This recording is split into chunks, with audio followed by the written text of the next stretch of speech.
And I don't think many people would have expected us to be saying that Everton have actually been the better side in this first half.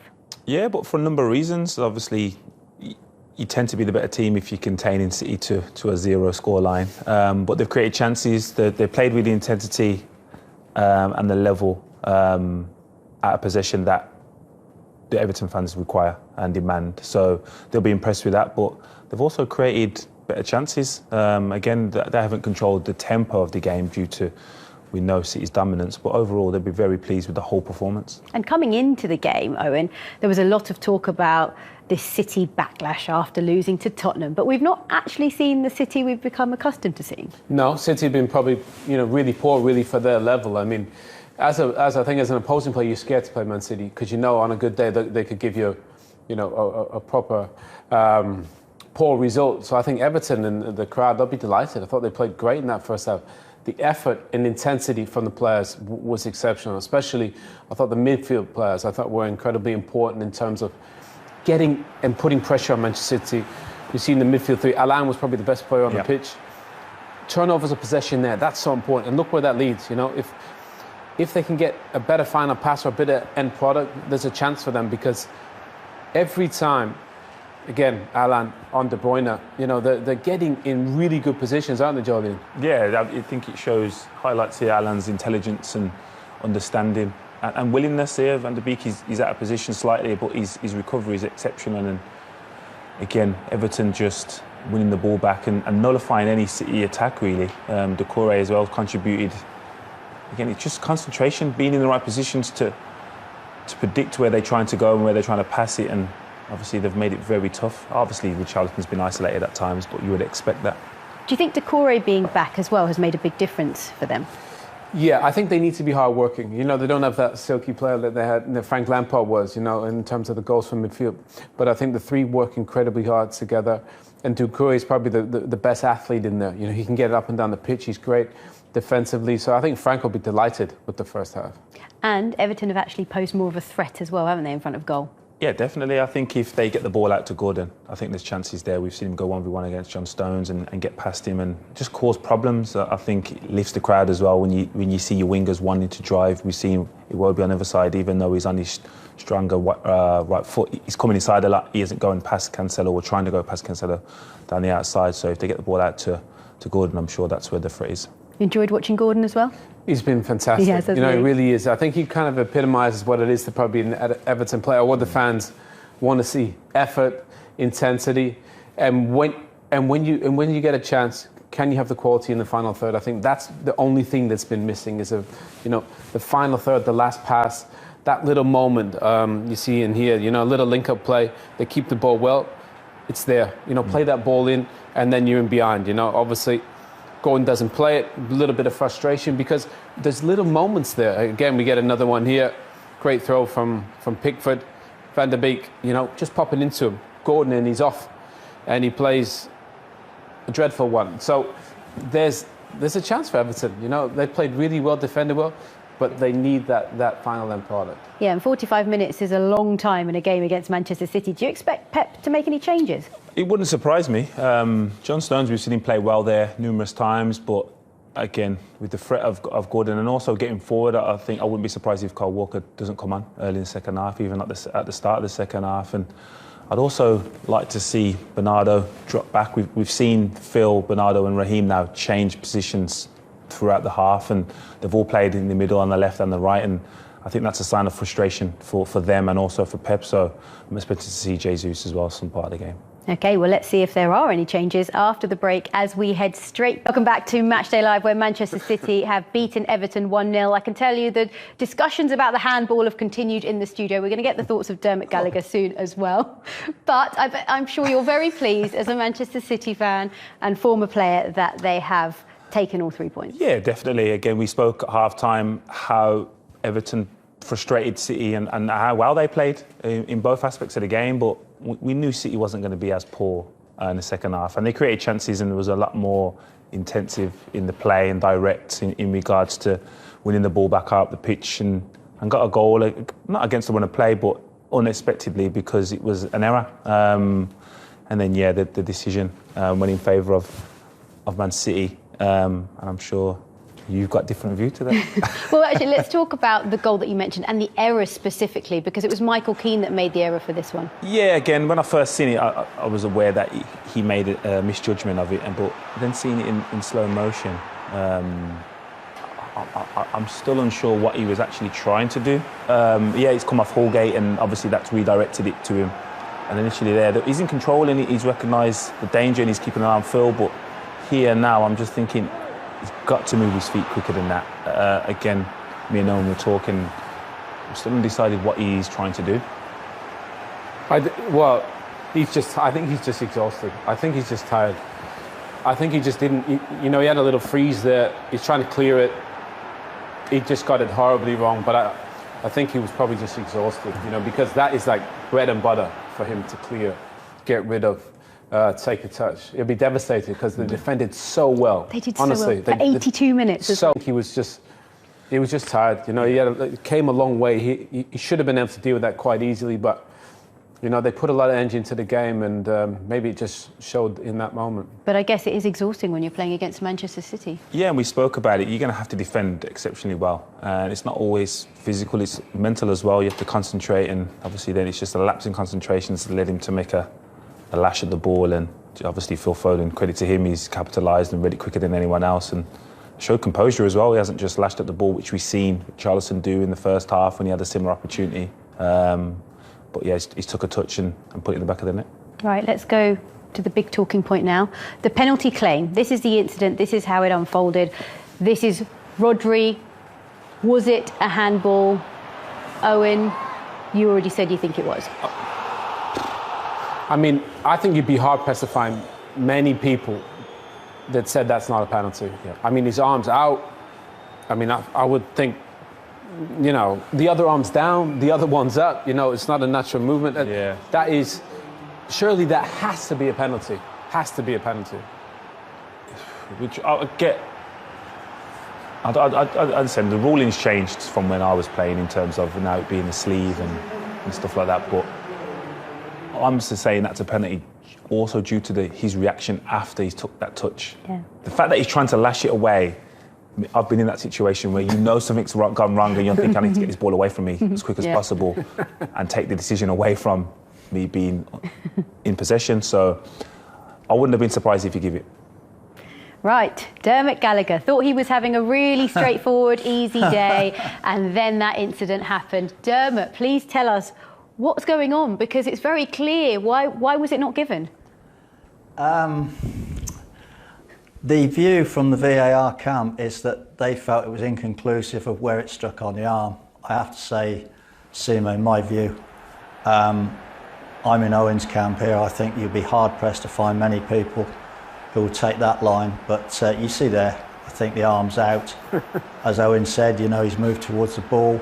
I think another giveaway, as Jolien alluded to it, if you watch not only this, but you see his face as he turns, it's almost like, oh, what have I done? I think the more expected decision out of the outcome would have been penalty. I mean, I love the wide shot of the fans, because there's about 10,000 in that stand that know it's a penalty. Exactly. They're right on top of it, so... and I mean, look at the screen just behind me there. I mean, forget the left picture, because... Does that not just tell you everything? I mean, look, I don't think that's a fair shot. Come on, Jolien. No, but that's not touching his arm. At that point there, that's not touching. That's just a shot. It looks like it's touching his arm. Come on, guys, that's touching the red part, which means it's a hand. It has, but that's not... And it's not up on the sleeve, is it? I'm not saying it isn't. It's not up on the sleeve, is it? No, but it has. When I was seeing one of the shots then, it did touch the sleeve, but was it enough? And I think you're always going to get that inconclusive decision, because what if someone's wearing a long sleeve? Where is that mark? Where does that mark come then? Well, Derm, the image there says it all, doesn't it? As I said earlier, Seema, I think they've had a massive stroke of luck. So basically you're agreeing with I think it's a penalty. What I would say is whoever designed the shirt for that graphic, they put too much washing powder in the machine before they washed it. Great observation there. Well, Dermot, thank you very much indeed. Pleasure, as always, having you on the show. So, As far as Pep Guardiola and Manchester City are concerned, it's job done. It was a really, really important game for them to pick up 3 points. Huge. I think he'll be full of praise for Everton, the way that they played under a new manager. The intensity, they put a lot of pressure on Man City. But look, when you want to be a champion, you got to win sometimes ugly. They did that. They got the job done. Julian was right. They played better second half, created more. But it took something lucky to get the result, but they won't care. At the end of the season, when you're lifting the trophy, these are the ones that are so important in that race, and he'll know that more than anyone. We hear how the manager reflects on today's performance. Here's Pep Guardiola. Pep, what's your reaction to that victory and how it came about? Well, I have to admit, really important. The second half was much better for the consequences for the first half. We moved them, we attacked better. And really, Wilson Park for us is always so difficult. And good victory, another step.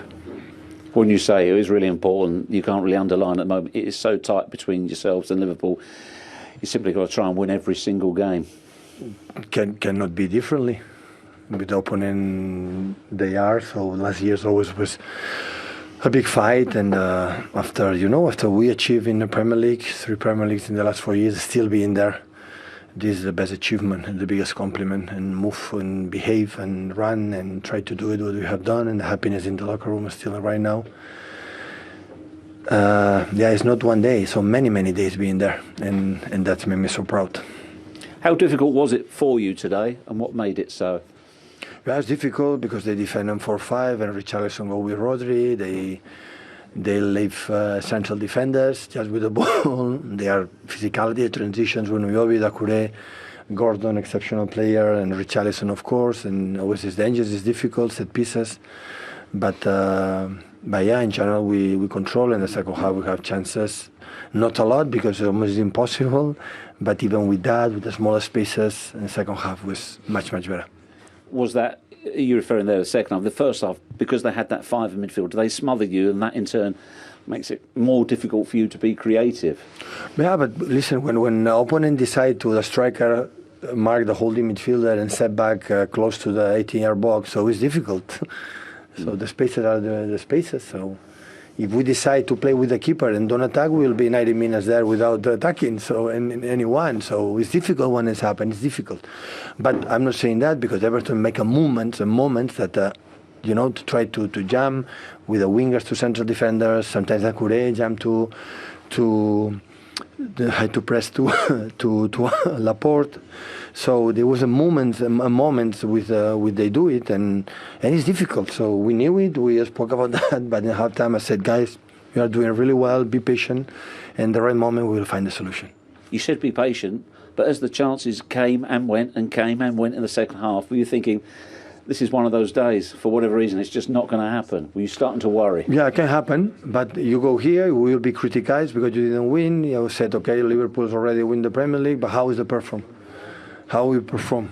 It was good. We did everything to win. And when you have that, the manager always will be alongside to my players, to the club, that's for sure. So we play in a certain way, we did it, and we did it again. And when Pickford make a good save, is the keeper for the national team, sometimes can do it. So so when that's happened, nothing. His question is don't give up, insist, keep going, try again, and at the end, Phil was there and scored. Did you need a bit of good fortune for Phil to score, the way the ball came to him? Yeah, football is fortune, yeah, absurd. But we were searching that fortune. We tried, and you earned the good fortune. We were there, yeah. We earned the good fortune. So at the end, it's impossible to score a goal if you don't try it.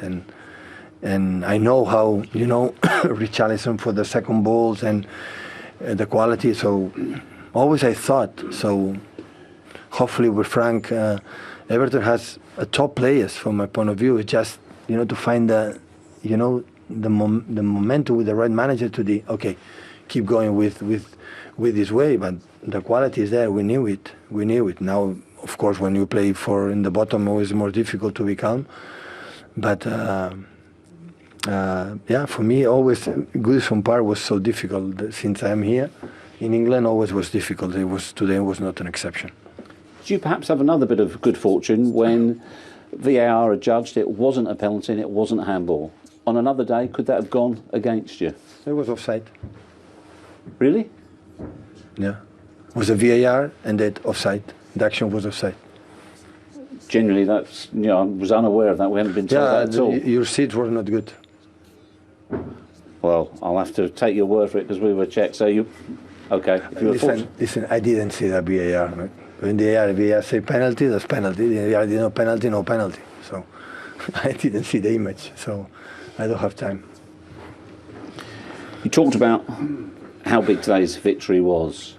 You've been saying countless times, the Premier League is not over. When you were 12, 13, 14%, it's not over, it's not over. But what does this mean today to get that gap back to 6 points? Yeah, it's not 6 points, but 6 points, of course, one game in hand, so one game more. So, listen, 11 games to finish the Premier League, and we spoke to the team, so the players say we have to win.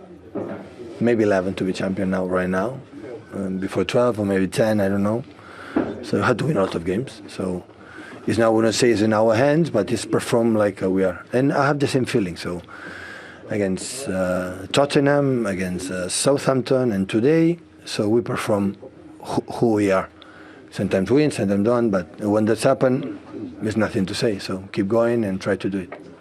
Of course, it's great when you're winning, isn't it? And he said in the right moment they found the solution, and I guess they did, didn't they? Yeah, of course. And again, we expected change in momentum and intensity in the second half. We got that, and there was probing. Pickford had to make a couple of good saves. They were creating chances, especially with the runners inverted inside of the fullbacks of Everton. So you could say it was coming. You could see, and like Owen said, the Everton players were getting tired mentally and physically. Now, we heard in that interview Pep Guardiola say that actually, regardless of the handball situation, there was an offside. Did it look offside to you? Well, to be fair, that sounds like news to us. Sounded like news to the reporter there. I mean, look, we haven't drawn lines on it, but it doesn't. It's tight, isn't it? It is tight. To be fair, tight. I'm not sure if the referees told him that after, when he looked at it, but the reporter there, he said he didn't know. We didn't know that before, but maybe that's why they didn't give what looked like such an obvious penalty, because when we all saw it and thought, that's a certainty. Well, that said, Manchester City now have extended their lead to 6 points at the top of the Premier League table. Let's look at both of the teams run-in just for the next 6 upcoming fixtures at least. And for Manchester City, I mean, I think everybody's looking towards, obviously, the Manchester derby. That's a huge one for them. And then the game against Liverpool, Jolyon. Yeah, of course, you're going to look to them games and they're potentially the decisive ones. But if you look at the other teams, you'd say Brighton and Palace for City, they're probably not playing for Europe or to be relegated, where Liverpool's remaining 5 fixtures, there's something on all of them games. Watford are trying to stay in the leagues.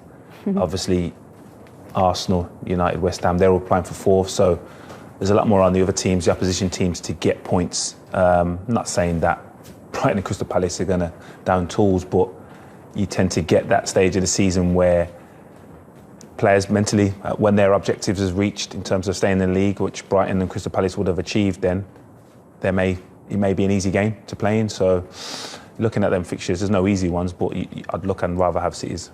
And also, you look at the fixtures, all of them up until they play each other, which is the big game when Liverpool and Man City play each other. So who's going to be higher in the table at that stage? Do you think City will still be occupying that top spot by that moment? Look, I think Liverpool have some incredible momentum. I think they got a little bit more depth. They'll be confident. I think Liverpool will be confident. I think that they're even within touching distance of this brilliant City team. They can be really proud, and it's going to go right down to the wire. I really believe. I think it's going to go right down to the last game. Makes for a very exciting title race. For Everton, although they didn't walk away with anything today, surely there are so many positives for Frank to take from the performance. Definitely. I'm sure he'll view it that way in the days coming. Probably not today due to the decision of the penalty, but in regards to what he's seen commitment-wise and understanding of instructions, he'll definitely be proud and take a lot of positives, but not every team they face is going to be as dominant as City. So there's going to be games where the onus is on them to win and create more chances and create and dictate the tempo. So can they do that as well? It's not an easy place to be, though. Look at where they are, just a point above it, Owen. Yeah, they're in a tough spot, but the way that they played in the first half especially, that's not a team going down. You know, the effort and energy that they had, especially at home, they've been fantastic. Got to get Calvert-Lewin back fit, but I think he learned something today. That midfield three is good, really good. They can compete. Jolien makes a good point. They've got to create a bit more. I think they only had 2 shots on target. It's hard against Man City, but in the games coming, they're going to have to find a way to win and get 3 points. I think they'll be fine. With the games in hand, yeah, I think they're going to creep up the league table. And also, there's been a lot of talk about, of course, Frank Lampard, the manager, but hasn't been in a situation where he's had to take a team out of that relegation fight. Does that matter, do you think? Yeah, it can go for or against you because obviously there's an experience element there, but I'm sure, and having spoken to people in the club, they were excited about working with Frank Lampard, so that's had a positive impact. I think we've seen a grand shift in the tempo and the intensity they're playing with, so it definitely has a positive impact. Will it have a positive outcome to the end of the season? Like Owen said, I think they've got enough to stay in the league. Yes, they should be weary because they are down there, but I'm sure they'll be looking at games and no one will be wanting to go to Everton. No one will be wanting to go to Goodison Park and have to get points. I think you just highlighted the key there, though, because we've seen how